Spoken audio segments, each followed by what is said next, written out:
हड़प्पा संस्कृति की पहचान शहर योजना व्यवस्था से की जाती है। हड़प्पा और मोहनजोदड़ो दोनों की मुख्य पहचान गढ़ या टीले के रूप में थी। संभवतः यह शासक वर्ग के सदस्यों द्वारा कब्जा कर लिया गया था।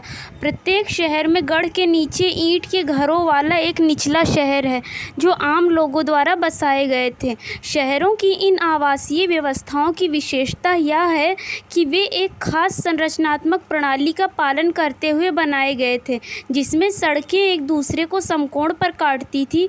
ढांचे के मामले में मोहनजोदड़ो हड़प्पा से ज़्यादा विकसित था। शहरों के स्मारक शासक वर्ग द्वारा जुटाए गए संगठित श्रमिकों और कर संचयी संबंधी क्षमता के प्रतीक है। ईंटों की विशाल निर्मित आम लोगों पर शासकों की प्रतिष्ठा और प्रभाव स्थापित करने का एक साधन थी। मोहनजोदड़ो का सबसे महत्वपूर्ण सार्वजनिक स्थान महान स्नानागार है, जिसमें तालाब शामिल है, जो गढ़ों के टीलों में स्थित है। यह ईंटों की खूबसूरत निर्मिती का बेहतरीन उदाहरण है। इसकी माप 11.88 गुणे 7.01 मीटर और गहराई 2.43 मीटर है।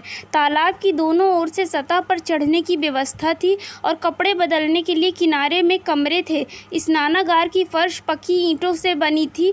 बगल के कमरे में विशाल कुएं से पानी खींचा जाता था और स्नानागार की कोने से नाली निकलती थी।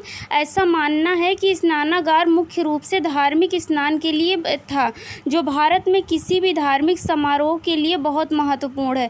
धौलावीरा में पाए जाने वाले बड़े तालाब की तुलना में बड़े स्नानागार बहुत महत्वपूर्ण है। धौलावीरा तालाब का इस्तेमाल शायद उसी उद्देश्य के लिए किया जाता था जिसके लिए मोहनजोदड़ो के स्नानागार का उपयोग किया जाता था।